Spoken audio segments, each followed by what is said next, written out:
Welcome to Sivako, the road to Avatar. My name is Shaun Alexander, and I will be your guide through the world of Avatar and beyond. And today I have a very special guest. Special guest, would you like to announce yourself? Yes, I am Thomas Mariani. I come from the home tree of Double Edge Double Bill. Very excited to have you here. Very excited to be here. Thank you.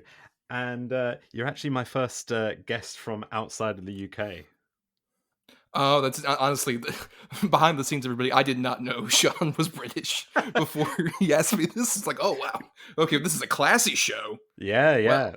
We're really pushing out, Avatar itself is obviously set far away, and we're now spreading across the across the pond. yes. So, to get to know a little bit more about you and sort of your relationship to Avatar, I've got a couple quick questions, and the first of which is, when did you first see it? I first saw Avatar in the theater that opening weekend. I distinctly remember I was still in high school, so it was like Christmas break day, basically. Like I kicked off the 2009 holiday season by seeing Avatar. Mm, that's nice. And was it one of them things where it's like every theater was packed? It was like packed in the lobbies, that sort of experience.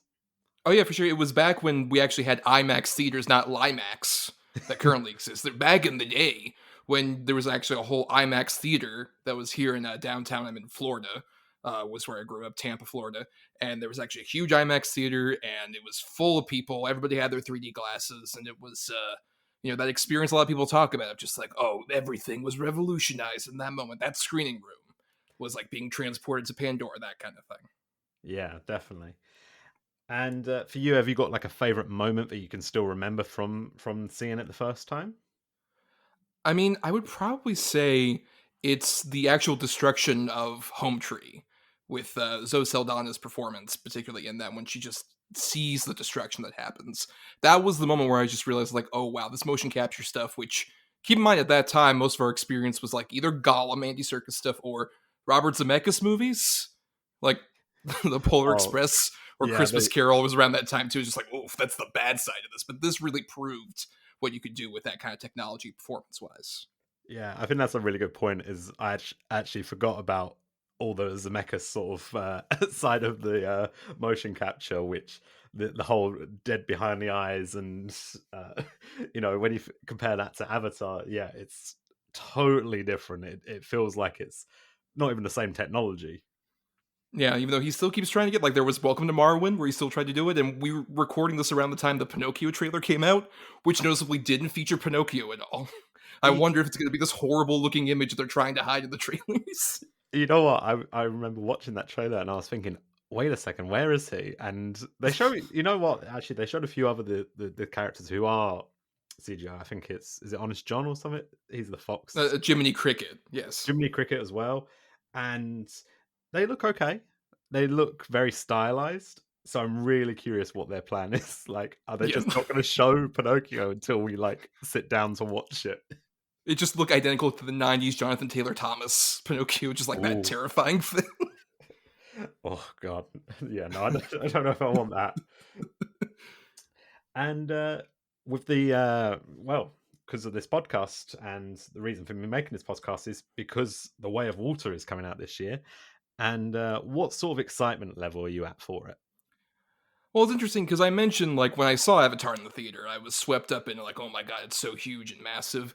And a lot of my, like, the way I look back at Avatar is more about just sort of the time it came out and a lot of the stuff going around it, like the 3D boom was happening, even like the Oscar awards back and forth about it, like with Catherine Bigelow obviously versus James Cameron, that whole thing, and during the Oscar race, or even my favorite thing being Arnold Schwarzenegger introducing it at the Golden Globes as Abaddon, which is still my favorite way, my preferred way to announce the title, is so good. But then after that, like I got Avatar on DVD shortly after it came on DVD, and I watched it, and I kind of fell asleep, and I wasn't a huge fan then. And then I didn't rewatch it again until around we did it on our podcast, like during the first year or so, as part of an episode. And I still like I respect Avatar so much, just sort of as more of like a James Cameron machine, basically. as but not as much as like an actual film I'm that engaged in emotionally. So with Way of Water, it's way more just on the side of like, you know, James Cameron's going to do this. I think this will be a recurring thing with this particular episode for me. It's just I'm curious to see what he does because James Cameron does many things, but a terrible filmmaker is not one of them. Yeah, and I think a lot of people are going into this thinking, hey, he's done this 2 times at least now where he's proved us wrong in that we've gone in with this expectation of being like, is this the one that doesn't work for him? And each time he's kind of blown it out of the park again. So I would not be surprised if we're sitting here in January, February sort of time, and it's another $2 billion movie. Right. That's the thing. You never like everyone doubts James Cameron, and you never doubt James Cameron. Like this is the big thing. My favorite story about James Cameron is when he was doing Aliens, and he was working in the UK, and it was with most of the crew who had been on the original Alien were originally hired. And they were like, "Oh, we love Ridley Scott. What's he doing here? James Cameron, this young kid, some Terminator movie he made, whatever." And James Cameron invited the crew to a screening of Terminator, like, "Hey, it's not come out yet, but I want everybody to see what I've done." And most of them stood him up. Barely anybody showed up. And that is the James Cameron origin story. Where it's like, you all doubt me? Well, guess what? I'm James Cameron. I'm going to prove you all wrong. And he's continued to do that several times over. It feels almost out of spite every single time now. Right. Like every time he's like, you know what? You told me I couldn't film an entire film underwater. Here I am doing it. Right. So that's actually going to get us onto a little bit of today's topic, which is that we're looking at the big question, which everyone keeps bringing up, and I've heard countless times in the 13 years since the release of Avatar, which is, does Avatar actually have a cultural impact? And you brought up this topic to me. You wanted to see where this would go, and I'm really curious in terms of what do you consider cultural impacts? Like, is there films that instantly come to mind when you think of that's had a big cultural impact? Well, yeah, when I was younger, it was always a thing of like a movie being parodied to the point where, like, for example, I was a big fan of The Simpsons when I was younger, and I would see so many times they would parody something like a Citizen Kane, even though obviously I was like very young, had not seen Citizen Kane, but I was aware like they're doing something very specific here, and I'm not sure what it is. And then I would later see like a Citizen Kane or any of the other number of movies they would reference that were old and classic. They're like, oh, that is the basis for this Simpsons bit or whatever other parody. Like Animaniacs was another show like that when I was younger. So like basically cultural impact kind of is defined to me as something where like you reference something specific about a movie, like I'll be right here, or I have a bad feeling about this from Star Wars and these things where if you say that to another person who's not even like a huge movie person, they'll get it. So like a cultural impact is just sort of like something that is so ingrained in the culture that it's like a thing instantaneously anybody can recognize and anybody can like go back to, like, of course that comes from this particular source.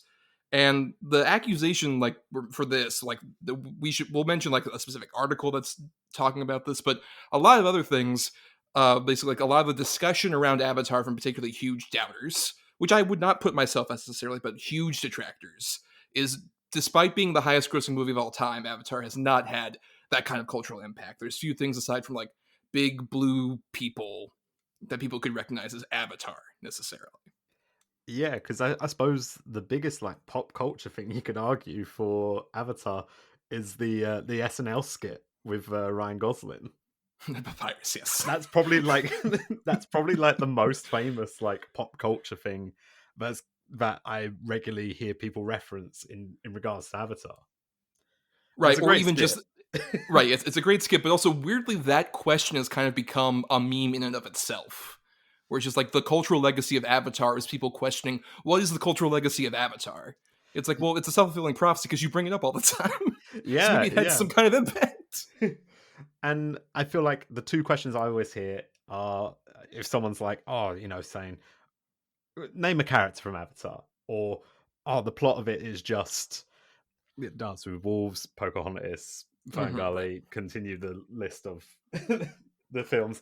And I feel like, these kind of questions are really like oversimplifying the fact that Avatar has had a bit of a wider impact, maybe not quite as the same influence in terms of pop culture as something like Star Wars, or even some of other of James Cameron's films like Terminator. But it has had an influence, and it's most to me, it's mostly been on the actual influence on cinema and how films are made, and possibly how the blockbuster landscape has changed over recent years. Yeah, I mean, I would generally agree with that because it's like the two big things are like the motion capture, which I mentioned earlier, which like looking pre Avatar and post Avatar with motion capture, there's like a huge uptick in the quality when you get to an Avatar. And I would argue you wouldn't have some of the things like I mentioned Gollum and Andy Serkis's work in the original Lord of the Rings movies, and that's obviously like a huge, massive, like some of the earliest steps. But then you compare that to even like his Planet of the Apes work, particularly I would say like by Dawn of the Planet of the Apes, it feels like seamless in a way that like I think only Avatar existing and getting a lot of those like big steps in could really make those movies work as well as they do. Yeah, and I feel like we've seen it go in both directions as well. We've seen people try to take the right lessons from Avatar. I think the Planet of the Apes films are a great example of taking, trying to integrate that motion capture in the right way. And then there's other films which maybe don't take it, have been a bit misfires, that have maybe taken the wrong lessons. And I think one of the big examples is Disney with John Carter. I feel like that was maybe trying to lean on that Avatar success and being like, hey, look, we've got this big expansive world. And it just did not hit at all. And have you seen John Carter? I was one of the few who saw John Carter in the theater, Oh, and I think I that movie definitely also didn't do set. that. Well, I did. I don't think that movie's that terrible, but I think the bigger thing, the bigger problem with that movie also is that it's based on at that point an 100-year-old source novel that a bunch of other movies, including I would argue Avatar, clearly take from like the original Edgar Rice Burroughs story. They like are clearly influenced by that, and then by the time you get to 100 years later, it's like we finally made a John Carter movie. It's like oh. I remember people like younger friends of mine were just like, "Oh, it's just ripping off Star Wars." It's like, well, it's based on the original book that George Lucas probably read when he was younger, and thus was an influence on a lot of the Star Wars stuff, and several times over. But I think the other thing that we haven't even talked about is just the 3D of it all. That was like Avatar wasn't the first 3D movie. Like even the Zemeckis movies, like Beowulf, had come out a couple of years earlier with the 3D. And then the lesson everyone took from Avatar being a huge success with 3D is to be like, oh, let's just slap 3D onto movies that weren't even shot with that in mind. Like the two first big ones I remember were the Clash of the Titans movie, the remake, and then the Alice in Wonderland movie Tim Burton did. Both just slap that on post conversion, and that was the beginning of the doubt about 3D. Like, oh, I guess it wasn't all like Avatar. And there's a few movies that have done a really good job. Like I would say, particularly the How to Train Your Dragon films have a similar immersive quality with the 3D to Avatar. And I think those movies did such a great job. All three of them did such a great job with that. But few other films did. Yeah, like I honestly, I have been thinking about 3D films, and I'm really struggling to really remember any that get really released, certainly in the UK, in a 3D format. Seeing them put out 3D showings of Doctor Strange, I was honestly a bit surprised because Mhm. it's felt like the first time in about 2 or 3 years that I've actually seen a 3D film advertised. Particularly IMAX 3D. It was the first time a huge release in a while was in an IMAX 3D. Yeah, and you know what, as well, I can't argue, but Avatar I felt like was a perfect like exhibit for IMAX as well. And I feel like some filmmakers, Christopher Nolan, as he loves a bit of an IMAX film, doesn't he? Um, Mhm. I feel like some filmmakers have taken that as a chance to explore IMAX and really show what you can do with it in terms of scale. Right. To the point where The Dark Knight has a couple of shots that are in IMAX, like a few sequences. But then after an Avatar, you have him being like, I need to expand this. I need to shoot as much of this film in IMAX as possible. To where they developed wider, like canisters for the IMAX film to be used in a bit in Inception, but particularly The Dark Knight Rises has like so much more. And then I think by the time of like what was the first one he did, where I think it was like maybe Dunkirk or even Tenet, I think like were mostly shot in that format, or even Interstellar, I think. We're just I like think let's do Interstellar was the most of one, it in that. Right? Yeah. because I remember just people going mad for Interstellar, and I think it's because of all the sort of going through the is it wormhole sort of shots, and yeah, I think all that was sort of VFX got people very excited for the IMAX version of that. Right, even though when I saw it in IMAX, the sound system stuff and his sound mixing do not work well with that format to me. Because Oh in Interstellar, I'm just like, oh god, I'm having like a panic attack. This is too much going through the wormhole. I'm literally going through one. This is too much. yeah, I'm gonna just a quick brief Interstellar spoiler. There's the bit with Matt Damon, and the sudden explosion and the noise level was so loud, and I was sat next to the wall with a speaker above my head, and I honestly thought I was about to go deaf from it. Right, there's certain bits of that movie that I did not hear until I saw it again, like at home. And so the reason we've kind of been going on to this topic about the cultural impact is you brought up a article from Scott Mendelson, I believe it is, Mhm. from Forbes from 2014, where the title of it says 5 years ago, Avatar grossed $2.7 billion, but left no pop culture footprint. And I'll link that article in the notes below. But I thought this was a really interesting article because it does cover some aspects about things like the 3D and the IMAX. But the one thing that really jumped out to me, and it was a bit he was discussing, was that no one goes, there's not kids who go to school and they're in the playground and want to be the characters from Avatar. And I don't think that's honestly not a bad thing. I feel like that's maybe simplifying it too much into, oh, well, it's not like Star Wars. It's not got, your big Star Wars names because, kids aren't going to try there's plenty of other films as well where kids aren't going to go and be like, I want to be this person in the playground. I want to be Citizen Kane. I want to be What are you talking about? I love playing Citizen Kane on the playground. I would throw snow globes all over the place, saying Rosebud. That's what it meant to be a kid. Only 90s kids understand playing Citizen Kane. yeah, I think there's like this oversimplification of what cultural impact needs to be, and I think maybe it has, because it was at the time the biggest selling movie, and it still is one of the biggest.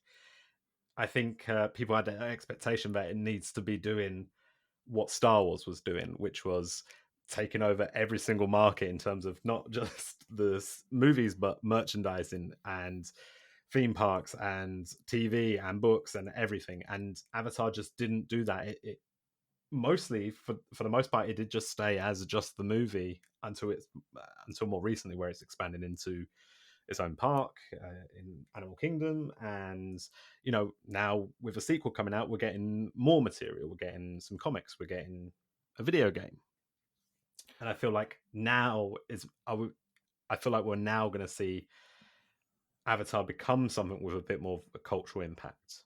Do you reckon that's about right? I reckon that might be right, but at the same time, like the thing when I really was thinking about this as a topic before, when I brought it up to you and then the time between then and when we're recording now is really just the fact that like it might be the case, but I kind of don't want that to be the case because what I like and appreciate about, even though I'm not a huge fan of the original Avatar, is the fact that like, well, it felt like it was this big event that happened and we all have some vague memory of it. But then that time in between where there were plenty of points in between when Avatar first came out and now where I was part of that kind of doubt about like, oh, this is so silly, this is so dumb. I can't believe this is the biggest, highest grossing movie of all time, particularly as like the Marvel Cinematic Universe was building up, which was a key thing that prior to Avatar, the only couple of those that had come out had been the first Iron Man and Incredible Hulk. And now that this new Avatar is coming out, we've seen like literally 28 movies come out in that franchise, and it's so culturally ubiquitous to a point where I've gotten really off the Marvel train. I really was on it for a while, and I think right around the time of like I really liked Endgame, and I was like, oh great, this feels like it's kind of like an actual ending. And then every single thing, whether it be a TV show or a movie, or like it's the memes that saturate on Twitter and stuff like that, and all this other stuff, cultural ubiquity has become less of even just like playing on the playground as much as it is everywhere in every sphere of your life, and it's all over the place and you can't avoid it. And I feel like I don't want Avatar to be that. I just kind of want Avatar to be a thing where like, oh, it comes out and it's pretty fun and we like have our joy with it, And then we kind of patiently wait for like, when's James Cameron going to come out of the submarine and do another one of these, as opposed to it's like, no, Avatar all in your face all the time. You have to love all of Avatar. And it's like, I don't want it to become like what Marvel Cinematic Universe or Avengers have kind of, I don't want it to become what the Marvel Cinematic Universe or Star Wars has honestly become at this point, where it's just like so oversaturated. Just like, I kind of like Avatar as a thing that comes up, we like it or we don't, and then we kind of move on from it. I just miss that moving on portion of pop culture, quite frankly. And I hope Avatar doesn't become a part of that incessant kind of thing. Aside from your great podcast, of course, that can go on for as long as possible. Well, like this podcast is very loose as well in terms of, I'm talking about Avatar one week, next week I'm talking about entirely different topic. So, but I feel like that's actually a really good point that you made, is that with the Marvel films, because of the frequency and the fact that the way water trailer was attached to the front of Doctor Strange, it felt like almost a turning point, because that's for me, it almost felt like the turning point, because I've watched all the Marvel movies and I've been keeping up with the TV shows, but this is the first time where I've left the theater from Doctor Strange and I was thinking, you know what, maybe I'm not feeling this as much now. I could do with a couple years break, and I know he had a couple years break because of events that have happened in the world. But even that wasn't enough. I need a clean break from it so I can come back in excited. Right now it is you're right, it's oversaturated. We're seeing it constantly. And Avatar's great because I've come into this film after a 13-year gap from first seeing it, and I'm coming in and I'm so excited because it's something, it feels fresh, it feels new. It might not be entirely new, but I can trust James Cameron to bring a little bit of innovation into it and make it exciting for me. And I'm sure that's what's going to get a lot of people coming in, is the fact they can come into it being like, what's he going to do for me this time? Right. Yeah. Another thing is just that James Cameron, even with his sequels, he takes pretty big gaps.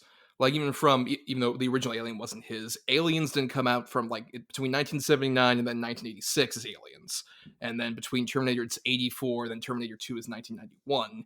He knew how to like breathe out things. Even between like a Titanic to Avatar was a solid like 12-year gap and stuff like that. Like the guy knows how to like take his time, which at first I was just like, oh, that's going to be a thing where like, oh, these Avatar sequels are never going to come out. He's taking too long to do them. He's got to get on that hype train. And now I'm just like, no, take as much time as you need. Go have fun in your submarine. Go explore the bottom of the depths of the earth, and then come back and shoot Avatar for however long, and then render it for another couple years. I'm fine with that. Even after Avatar 2, no matter how I feel about it, I'll be like, great. You don't have to put out Avatar 3 next year. You can wait a couple, just develop, let it breathe out or whatever. Even though I know he like shot all of these, or at least 2 and 3 together, and he's gonna like, I guess, try and release these in very quick succession with each other. But I'm just like, man, take your time. You're that good a filmmaker. You can take your goddamn time. Yeah, he's like the one person.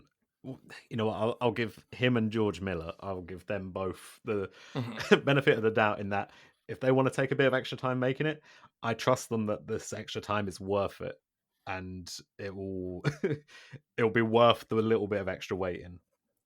So I think at the moment I think it's every 2 years we're getting another Avatar film now.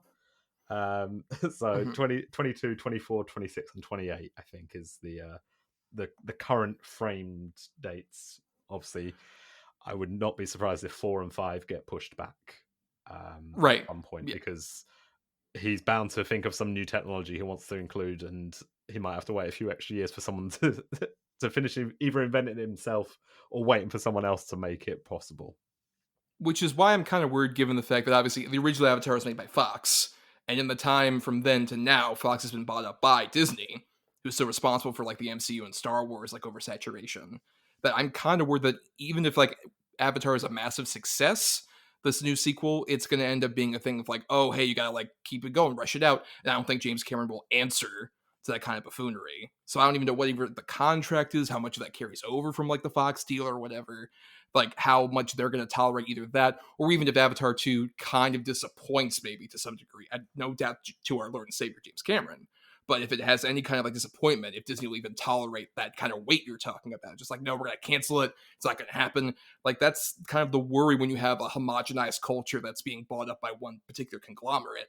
Is you just worry about like, well, how much is that going to really affect even that kind of auteurist drive that James Cameron has? I don't know how that's going to butt heads between freaking Bob Chapek and James Cameron. That's going to be a bloodbath.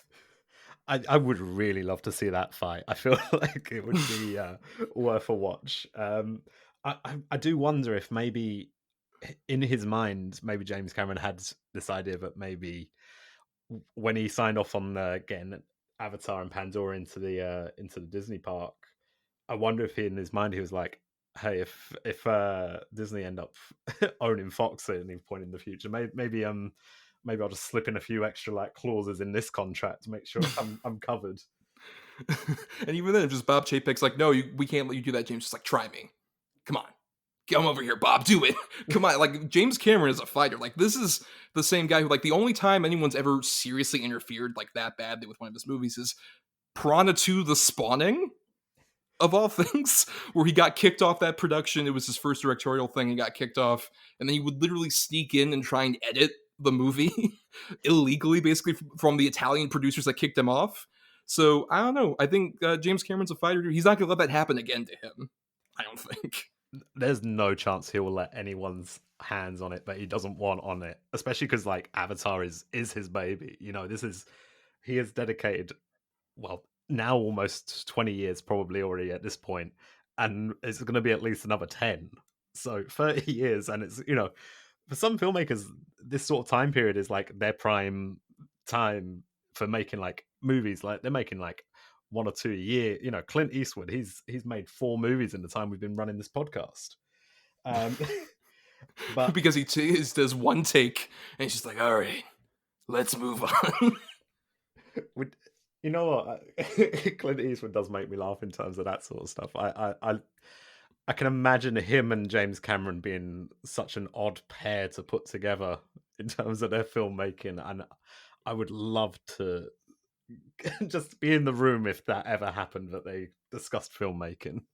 Particularly if they like Clint invited James over to a screening of American Sniper. And the moment he sees that baby that Bradley Cooper's holding, that awful, dead looking baby doll, instantly James is just like, let's CG, we'll make it work. And he's just, I don't care. I'm not going to do that. Oh, oh yeah, and that's the thing. I feel like James Cameron could definitely convince me that there's a CG. You know, his CGI skills are good enough. I think that baby's looking very realistic. Right, there's movement, there's everything. It feels like an actual live breathing thing in Bradley Cooper's hands.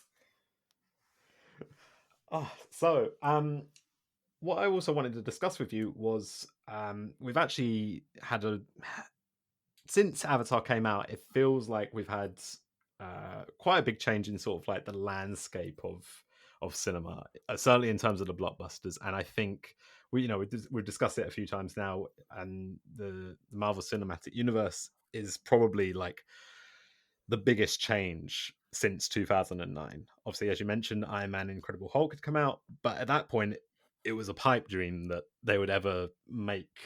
Well, certainly the number of films they've done now, and with the sort of being able to own. Well, I think they're basically back to owning all their characters now, and Marvel's such an interesting one in that it feels like the opposite type of filmmaking to what James Cameron does. In that, is a lot of we need to just get this done. We've got a deadline. We need to get this. We need to get it out here. Let's not worry about how good the visual effects are. If they're looking a bit rubbery while they fight, it's fine. People will eat it up and will make do, and we'll just make the dolls look a little bit more rubbery when we sell them as well, just to match. Whereas James Cameron's, spending all this extra time to perfect, if you've seen the Way of Water trailer, there's water effects that look beyond realistic. That I was staring at them in the cinema, being like, surely that's just water. And I'm sure you must have felt the same at some of the shots in the trailer. Yeah, but I rewatched the trailer like right before because I didn't actually watch it until I saw Doctor Strange, which even then was like a couple weeks removed because like I don't want to be next to like some, no offense if you're this person, but somebody's just like, oh my god, it's that guy. Oh, it's that guy. It's that guy. I got really tired of that after Spider-Man. But I waited a couple weeks and then I watched the Avatar trailer in the theater. And the shot in particular that made me have that kind of like, oh my god, I can't believe this is like this looks real, is just a shot of like an avatar, couple hands tying some rope. Yeah, That's the it's shot where I'm just like, this is just like somebody painted blue tying rope. That's what this is. It looks astonishing. And even like, because I'd say the original Avatar, most of the effects hold up, except for maybe any time they have a human next to Navi, is the points where it shows its age a bit more with the effects. But by contrast, all the shots in this new trailer with the one human who I guess is like the adopted son, I've heard is the idea of like the yeah, Navi. Right. Yeah. yeah. The That seems adopted to be human. the Right. Yeah, like all the shots with him, just like he looks like he's right next to an actual big blue person. It's seamless. yeah. I think you're right, and I think back in '09, I think it was just them trying to gauge. A a lot of the films at that time hadn't really tried to. They had tried to combine having like live action and having a motion capture character in there, and it works for the most part. Lord of the Rings is probably the prime example, and I think as well Pirates of the Caribbean with Davy Jones. I think that's Mhm. my next go to example. But outside of that, I think a lot of the films struggle to match up, and it might be to do with lighting, it might be to do with scale, but this new one, it looks like it's really matching, and they've figured it out, and I'm super impressed. And I'm actually really excited to see how that character, I think his name's Spider, I think in the film, or it's going to be called Spider. I'm really excited how to see how that character is integrated into the story and into that world, for it to feel real and for him to match up. Like suddenly it's going to be like, oh, I'm not worried about what the what the motion capture characters and the VFX look like. I'm worried about what the real person's going to look like in that environment. Right. And I think that's even to go back to like what I guess you were getting to about just like how pop the blockbuster landscape has changed and Avatar 2 entering into it. I assume, right, is what you're trying to what you were originally steering toward. Yeah, something along that line. Right. Like I think the big thing for me is like what I love about Cameron's ability to do sequels in particular is he takes that time and then he introduces like a perfect new element that completely changes the game. Like there's a famous story of course with Aliens, another one of like he pitched the idea of like he wrote alien on the chalkboard and then put an S and then a dollar sign next to it. And immediately everyone's like, sold, let's do it. Because you have the one alien versus the huge horde of aliens that come. And then with Terminator 2, it's literally a thing of like, oh, but one Terminator, two Terminators, a thing that every single Terminator movie has just kind of copied and never really gotten back to to some degree, like whatever like new thing to introduce into the franchise hasn't happened. And I think that's what I'm really curious about with Avatar is because when you have like the Marvel thing, it's so much like we have to keep to a specific formula, and some filmmakers are able to add some things. Like I would argue, even I also had mixed feelings about a Doctor Strange, but there's a lot more Sam Raimi than I thought there would be, versus a lot of these other movies where a director's voice is completely shut out. Versus this feels at least like James Cameron's like, okay, I gave you a very like basic, simple story that at the same time is able to engross people because it has the perfect simple kind of like archetypes attached to it. That's what helped make that movie as like massively successful as it was with the original Avatar. Now I'm curious to see like, okay, what is his idea of expanding this, of like completely changing things up after this big long gap in the history of Avatar with like we were just mentioning the adopted human. That's already a completely new element of just like, oh, okay, that's very interesting. Curious to see where that goes. But then even some of the things like some of the tech that was there before has been integrated from like the the the military that was defeated at the end of Avatar. Some of that tech has been integrated back in, and some of the tech stuff from like the Avatar laboratories are still around. And I'm curious to see how that kind of like how we've built up this point and what new thing we introduce into Avatar include just water. Just motion capture underwater is already another new element. Just like, okay, let's see how this like really advances and does different things with the world. And I think there's also the whole thing of like they announced recently about Avatar 2. It's like we're going to release in as many formats as possible. It's going to have like the motion, the frames per second, and all this other stuff. It's all going to be available in so many different wide expanding formats. So it just feels like James Cameron's like, oh, you thought I advanced things before? Guess what? Have it all. We're going to go huge and wild and big. And I think that's coming from one specific voice as opposed to the MCU machine or even the Star Wars recent machine that has mostly produced like very familiar things. Aside from, I would argue, A Last Jedi. Hot take, I love that movie. I think it did a lot of interesting new things with Star Wars that none of the other things posted have done nearly as well, quite frankly. I like the idea of James Cameron kind of just taking the reins back of this franchise and showing off like what he's been like holding underneath in his submarine for so long. I think you've hit it on the head there. Like, if this film is able to like, not say it needs to replicate it, but if it can take what The Last Jedi did, which was really good in terms of looking at what we already had and blowing it up and reconstructing it in a unique way and taking those elements you love, but finding a unique way to view them, I think Way of Water's got a chance of being. Look, I'm not going to say it's going to make more money than the first Avatar. It might not, but it could be more impactful for the audience, like more memorable, and in that sense, more of a cultural impact as well. In that people will remember it, and maybe it has to be a little bit controversial. Last Jedi is very controversial. That's Are people arguing about Last Jedi? I mean, I'm sure they did maybe in 2017, but not. It's not a thing that still happens and trends on Twitter every couple months, right? No, Sean. surely, No. surely not. Let's Surely go. we've moved on to a different thing to talk about. I wish we did.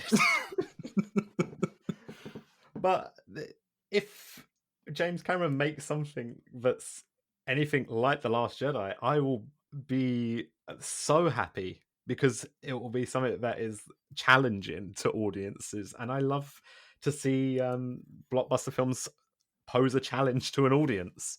And I feel like some of them have got a bit lazy recently. And we have actually had a few which I think are heading more back in the right direction in terms of what is the power of a blockbuster film. So recently we've had Top Gun Maverick. Have you had a chance to catch that one yet? Hell yeah, I did. Great. and Great I shit. and I feel like that's a great example of how blockbuster cinema can be impactful. It has brought in audiences, and a lot of people who wouldn't probably be going to the cinema are now going back to it because they're like, hell yeah, I want to see Top Gun. Yeah, even as like someone who was not a huge fan of the original Top Gun, I love that Top Gun Maverick basically takes like the traditional Lego sequel route of like, oh, you're past your prime, Tom Cruise. You got to teach these kids. You got to do their thing, and it's basically a movie. This is a vaguest of all spoilers for this movie, but it's just the fact of like it's basically Tom Cruise saying, "None of you kids, Miles Teller, any of you are actual freaking big movie stars like me, Tom Cruise." I'm gonna take the reins. It's me. It's all about me, baby. And I'm like, you know what, Tom? Sure, you earned it. You beautiful son of a bitch. You earned it. He's done it again. And it's really funny because I from what Top Gun Maverick kind of like build itself as, it sort of sounded like it was like I'm gonna hand over the reins, and I'm imagining in my head Top Gun. It's Tom Cruise standing there, and he's handing over his keys to his jet, and it's just handing it to himself again. He's like, you can come for the ride, but I'm driving. And Which even that's another thing with like even Avatar, what this is going to be with Way of Water, with the fact that you have like all these children of like Neytiri and Jake Sully. I think that will be another interesting factor. Just like how has the world of the Na'vi changed in this amount of time? I think that's also something Cameron's going to really focus in a way that might be completely different from the usual Lego sequel trope, which is another big thing that's happened in the wake of an Avatar. Is just how many of those, like I think right after like the Christmas after Avatar is like a Tron Legacy, which was not a very successful movie, but I think is also like the blueprint for every Lego sequel to follow, good or bad. It is like the basic template of like what every Lego sequel has done since. yeah, you know what? That's actually a really good point because I was going to bring up the Legacy sequel, which before Avatar, I don't. There definitely was some. I'm sure if I look Well, through the list, even Tom Cruise was in one in the '80s with The Color of Money, which is yeah. equal to The Hustler, starring Paul Newman coming back for his character, right? But we've seen such a boom in legacy sequels in recent years, and a lot of them just take the wrong sort of lessons from their more successful, older, and more popular originals. Uh, I'm not gonna say I actually quite like Tron Legacy. I think it's pretty decent. But you are right. It is the template, and I hadn't realized quite how much the template it was for a Legacy sequel. Right, even down to, we mentioned the MCU, they pretty much did one with frickin' Spider-Man No Way Home, is a legacy sequel. It's just bringing back, like, oh, you remember these old things you liked from these other Spider-Man movies. Guess what? Toby's back. You feel it? You feel that nostalgia, millennials? Do you feel it? He's there. Pizza time. And you know what? It's actually got me really curious because we're going to get to a point where, if we kept going down this road of nostalgia-driven movies, which are only designed to reference other movies, we're going to run out of movies for them to reference because you can't reference a reference, right? Like, we can't. What's going to happen when we get to like 15 years down the line and they're like, oh, we really want to like reference Spider-Man No Way Home, how do we do it? And they're like, oh, well, that's just referencing the other Spider-Man movies. Like Are you it feels. saying that culture's eating itself, Sean? No, yeah, maybe, yes, probably. I mean, it is, right? Surely, like we are. It's only going to be a matter of time, right? We're firmly in sort of like the snake is like 3/4 of the way past its tail. We're just waiting for that inevitable, like it just poofs out of existence point. But maybe that's not a bad thing in a way. Like at some point, the nostalgia bubble's gonna burst. It has to. There's gonna be a point where we're gonna be done with nostalgia and just looking for fresh ideas. And it doesn't mean like it has to be like completely original stories, and it doesn't have to be everything. Every element doesn't have to be original, but we want to see stuff which is not just eating and trying to feed us extra nostalgia and little bonus points if you spot that Easter egg. I hope that we're getting to a point where we see less of that because it Right. I mean, feels even it feels like the last 5 years have been almost only that at times. right, because like I mean, look at, even to get back to James Cameron, you can see that with like Avatar. Obviously, many, as you point out, a lot of people point out, oh, it's got a lot of like the cultural things it's eating off of with like Dances with Wolves or Pocahontas or whatever. But even I would argue a more successful example of that, and a movie that I dismissed around the time just because of like the weird pop culture saturation of it, but I respect so much more now. Titanic. Titanic is taken from so many different, like the disaster films of the 70s, or even the older Titanic movies that existed, like A Night to Remember and stuff like that. It's clearly inspired by a lot of those movies, but Cameron is able to take that influence and spin it into this, you know, basic on the level of like, oh, it's a love story filled with tragedy, and imbue it with like great moments that like are really like blockbuster immersive and tragic and beautiful and all these other things, while at the same time just really exciting and thrilling and developing technology in new ways. There's a way to do that. Film can inherently eat on itself, but it would be less of a problem if, say, like in Titanic, there's a point where it's just like, oh man, this is a lot like the Towering Inferno. Remember Towering Inferno, everybody? Yeah, like it's almost like it's gotten too wink wink nudge nudge at the moment, and I prefer it when it is just like, if you notice it, you notice it, great, but don't go around being like, oh my god, this is just like the Tower and Inferno bracket year of release of the Tower and Inferno directed by. Right, where their sources are clearly cited. Even like there were points during like say Spider-Man No Way Home where I'm just like, this feels like a Funny or Die sketch that is just put into a massive giant blockbuster movie with them making fun of like bits of Spider-Man, just like, but wink, we're in on it.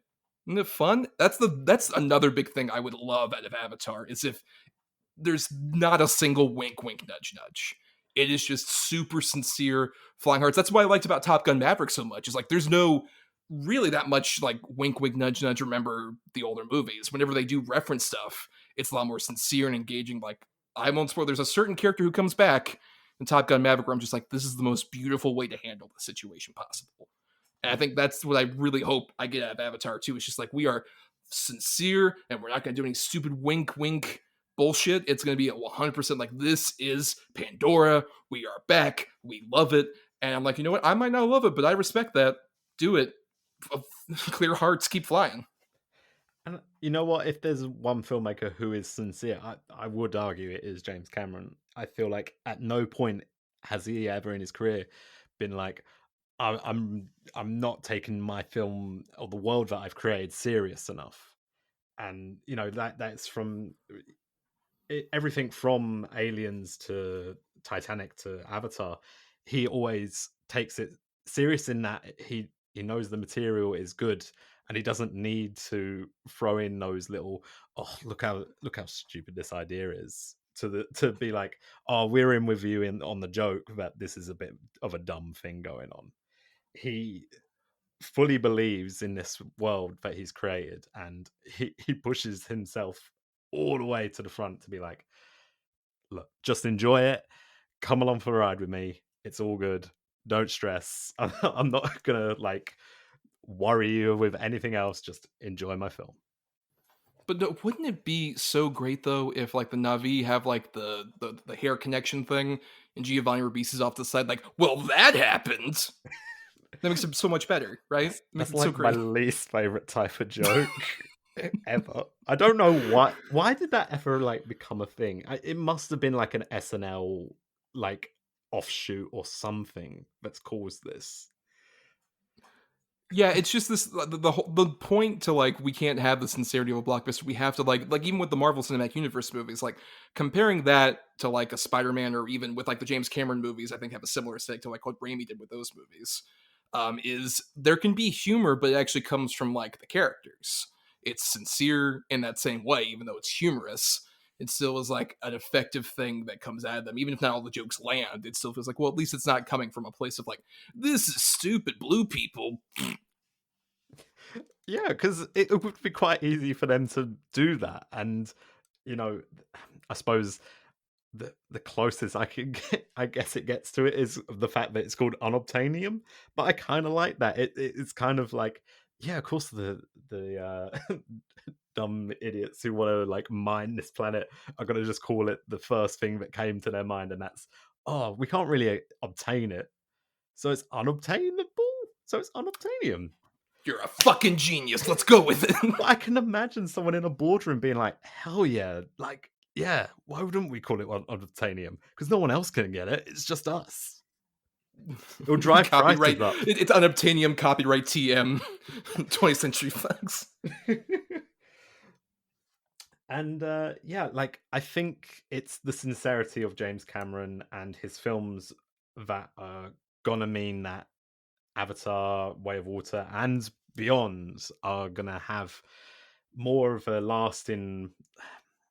I don't want to say legacy, because we've been talking about all sorts of legacy sequels at this point, but I think it is right that these films will always feel sincere, because I think he truly believes the best type of filmmaking is sincere filmmaking, and it's not wink wink nudge nudge, and that's what I'm glad to see with him, and I really can't wait to see him go back into this world, because I think it's gonna be a fun ride.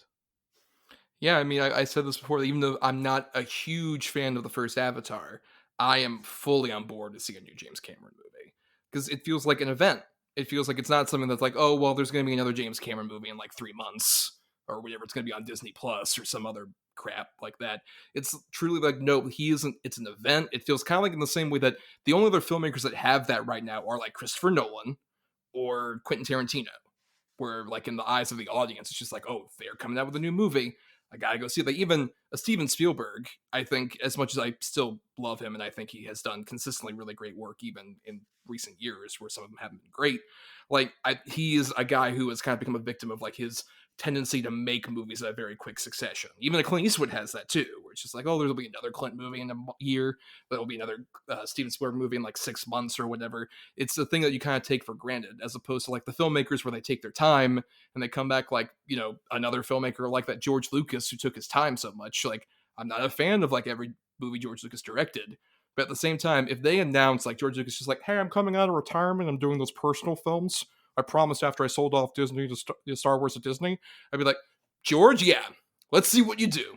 I have no idea what that'll be, but I really want to see it. In that same way, James Cameron, the moment it's just like it's finally out there, it's in theaters in December of 2022, all on board to see it. Whatever it is, even if I don't like it, it's like it's a James Cameron movie.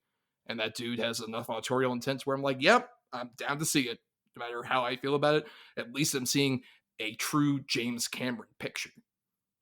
Yeah, that's a beautiful thing to hear, isn't it? It feels that 13 years is a long time to wait, and I think hopefully, I know we're both hoping it is worth the wait.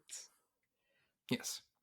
So I think that is a good time. Is there anything else that you feel like that you want to cover in terms of its cultural impact? I feel like, for the most part, I feel like we've covered a lot of the sort of aspects, especially in terms of how blockbusters have kind of grown since Avatar came out.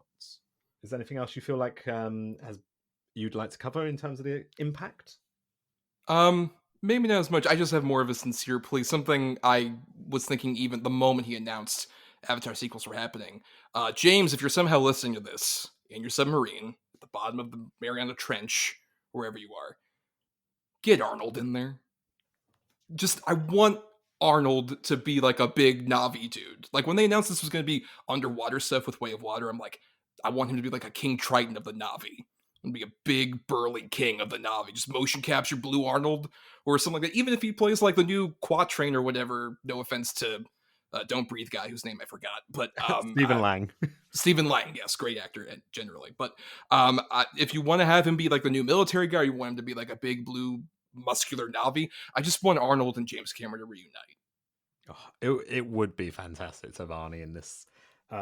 We'll have to settle with Vin Diesel as in an unnamed role right now. I suppose that's the Another next. ego I'm curious to see rub up against James Cameron based on recent news about Fast and Furious 10. Man, I'm glad it was released this way round because it seems like Vin Diesel's gone off the off the rails a little bit. I'm so curious to see what's happening with this new Fast and Furious film. Being extremely deadly curious about that. But even you know what? We can have, Arnold come back and he can say Abadar. He can do it within the movie. Finally, it comes full circle from the Golden Globes. Imagine. Oh, yeah, actually no, that would actually work pretty well. I think I could see it now. But then if we don't have him play one of the actual Navi, I think it'll be better as like not a jarhead, but I'm thinking like a proper like executive guy coming in a suit. The guy looks way too muscular. Everyone's wondering why is this guy like a business like He's wearing a suit just one size too small that yeah. accentuates his pecs, and he has a giant cigar in his hand. He's like, I need to get it on the Daniel. And then, and then he's got to say his famous line about Abadada. Abada. I need to get my own Abada. Oh yeah. Oh, you could get. Oh, but then also we could get Arnie in a mech suit, and I feel like that is a sight I want to see too. I know there's a lot of things. I mean, there you got a few more of these coming out. James, do it. Call back up Arnie. You haven't done a movie with him since what? True Lies, Yeah, right? I think it's the last time time. they.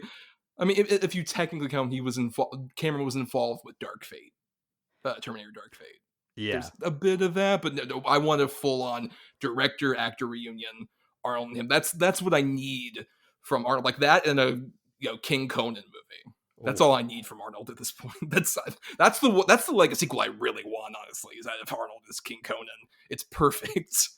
I feel like Arnold's like perfect for like legacy sequels. I actually really enjoyed Terminator Dark Fate. I think that's like the best one since 2.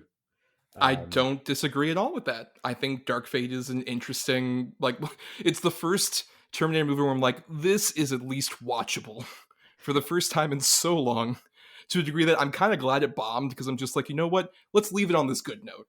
I don't yeah, want you to keep fucking this up potentially. Just like, you know what? This is good. We're good here. yeah. Like it's good enough where I'm like, I'm gonna enjoy this by myself. But everyone else, if you want to enjoy it, you can find it yourself. But I haven't got to worry about you ruining it with even more sequels which take the wrong lessons from it. I don't want another Genesis in my life. I've been hurt Oh too many God. times, particularly by that movie. Yeah, yeah. I think that seems like a perfect time for us to wrap up. So, Thomas, where can people find you? Well, you can find me on my podcast, Double Edged Double Bill. We're part of the Talk Film Society Network. Where basically myself, my co-host Adam Thomas, talk about a good and a bad movie we pick at the end of every episode. So, for example, this might be coming out a few weeks after, but a couple episodes we'll have coming up. We'll have one about amusement park movies, where we talk about the original Carnival of Souls and the Johnny Knoxville movie Action Point, just to show you the weird double features we could possibly have. And there's That's also a quite a Pixar episode. range. Right, quite a range. And then we'll also have a Pixar episode where we talk about Brave and Toy Story 4. Just as an example, just we pick randomly. I don't know what Adam's choices are every time at the end of the episode. He doesn't know what mine are. We randomly pick and, we talk about it. Awesome. And I gotta say, it is a fantastic podcast. You guys Thank you. kill it every time. Thank you very much. Appreciate that. Also, by the way, I'm on at Not the Who's Tommy on Twitter. And I also write stuff at my blog, marianithomas.wordpress.com, and at film-cred.com. Amazing. So I've been your host, Shaun Alexander. And actually, I've got one final thing to ask from you, Thomas. Yes. And this one's going to be a bit more difficult. I'm asking every single guest this question, which is that if by any chance you get invited to the Avatar premiere, I would like to be your plus one. This is not really going to work considering you're in a different country from me, but I'll make it work. If for some reason you're the one person who gets invited and gets a plus one, hey, I will fly all the way over to the US and I'll be your plus one. I'm down for it. If there's anyone I want to see Avatar next to, it's a true fan like you, Shaun. Oh, thank you. But I feel like, if I ask every single guest, someone is going to get me into that premiere and I will get to meet James Cameron and tell him I made a podcast for him. Yeah, until, just have to be like, Thomas. Like, I don't know this guy. Get him out of here. Well, thank you very much for joining me. And thank you for everyone who has listened. And I hope you have a lovely day. See you all soon.